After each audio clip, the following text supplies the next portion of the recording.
Hi, hope everyone's doing well today. Glad you could join us for another story. Before we start, we want to get rid of some wiggles. So we're going to wiggle our fingers. I wiggle my toes. I wiggle my shoulders. I wiggle my nose. Now there's no more wiggles left in me, and I'll be still as I can be. Thanks for being here. Did you ever have a problem falling asleep? Maybe you had such a fun day, or you did so many things, or you're thinking about tomorrow that you just couldn't get to sleep. Well, that's what our story's about today. We have a little girl. Her name's Ava.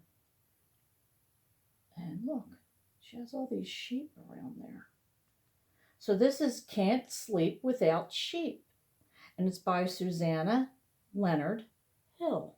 Let's see what happens. There they are again. What kind of sound does a sheep make? Bah! Yeah, and they're nice and soft, aren't they? There she is in her bed. Doesn't look like she's sleeping, does it? And then we have penguins. What in the world are penguins doing in our story? I guess we'll have to read to find out. Ava had a hard time falling asleep. Her mind was always so busy. She's playing with her toys. She's thinking about soccer. Try counting sheep, suggested her mother. So she did.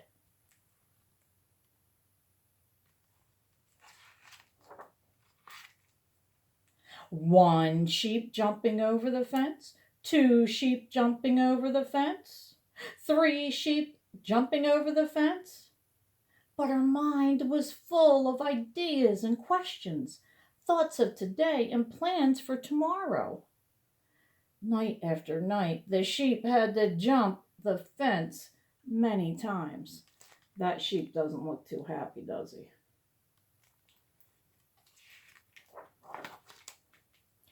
Can we please stop? Asked the sheep.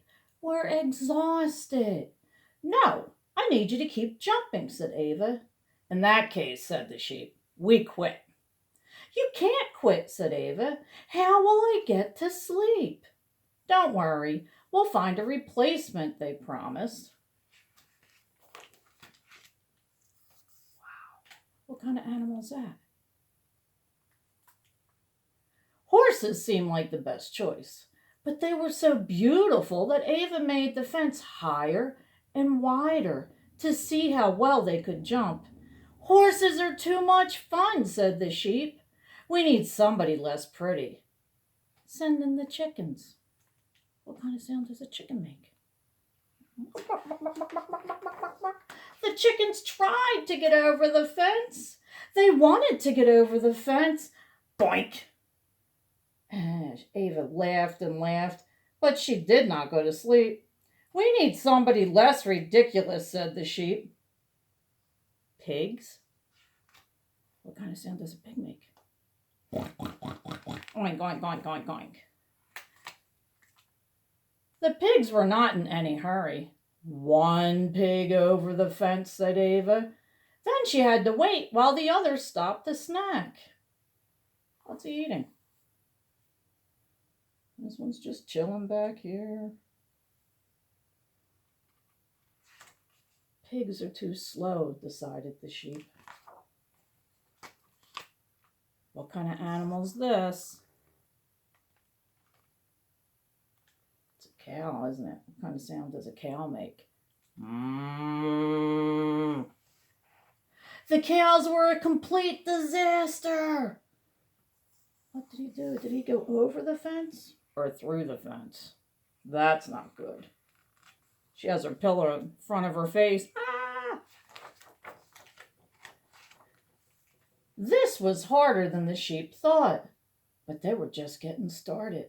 Wow, we have lots of different animals. Alligator or crocodile, elephant, moose. Oh my goodness, what's that long neck guy? A giraffe, a flamingo. My goodness, a hippo and bison and squirrels and penguins and monkeys. What kind of sound does a monkey make?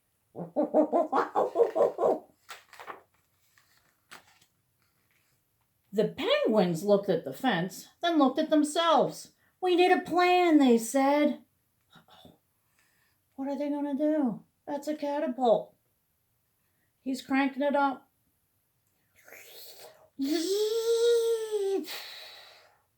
That didn't work out too well, did it? Even took out that sheep.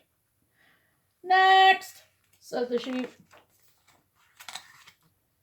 The hippos waddled forward. This could take a while, said one sheep. My goodness, what are they using?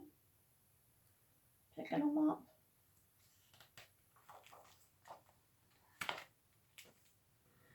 The animals grew impatient. Is it our turn? Asked the herd of buffalo. Now we're next, shouted the flamingos, the armadillos, and the beavers. We'll see about that, roared the buffalo. The stampede began as the buffalo charged the fence. Dust rose in clouds. Splinters flew everywhere.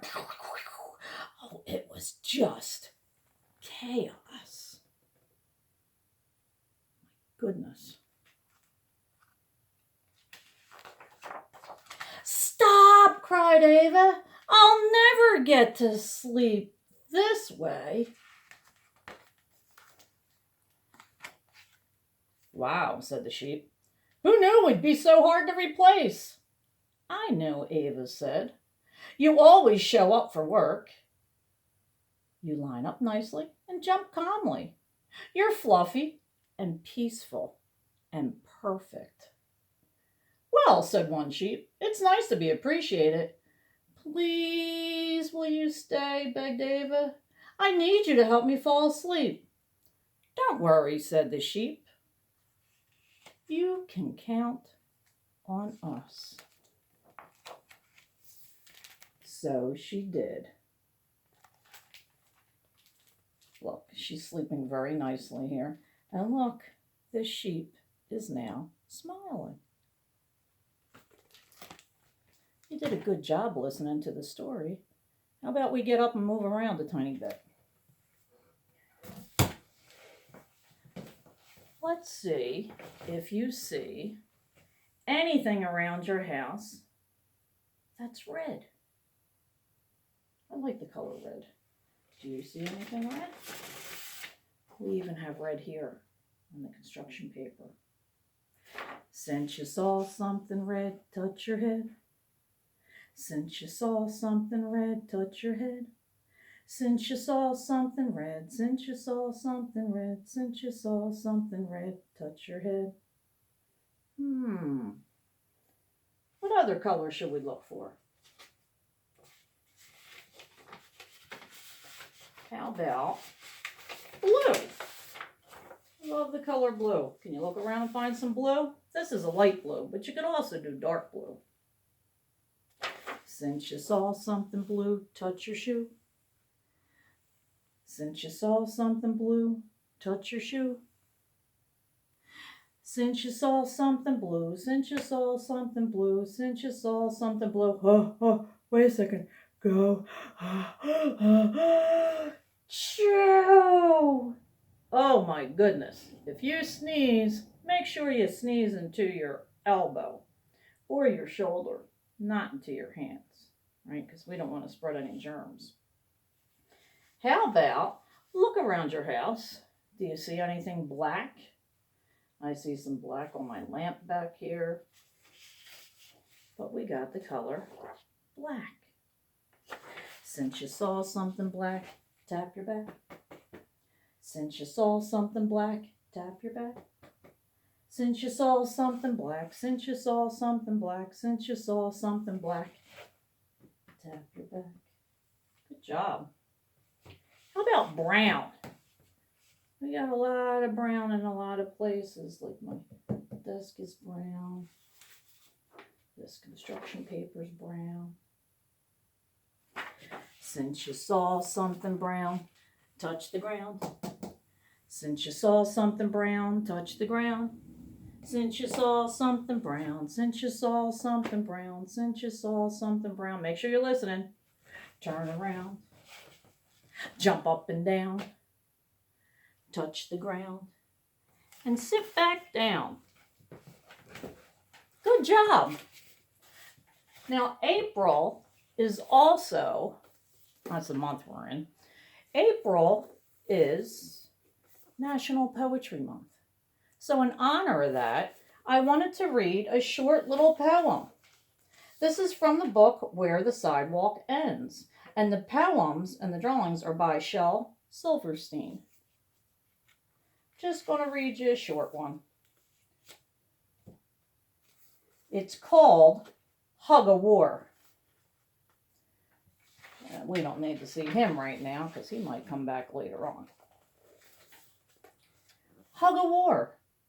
I will not play at tug of war. I'd rather play at hug a war, where everyone hugs instead of tugs, where everyone giggles and rolls on the rug, where everyone kisses and everyone grins and everyone cuddles and everyone wins. And there's his little drawing with it. And that's how we're going to end our little story time together.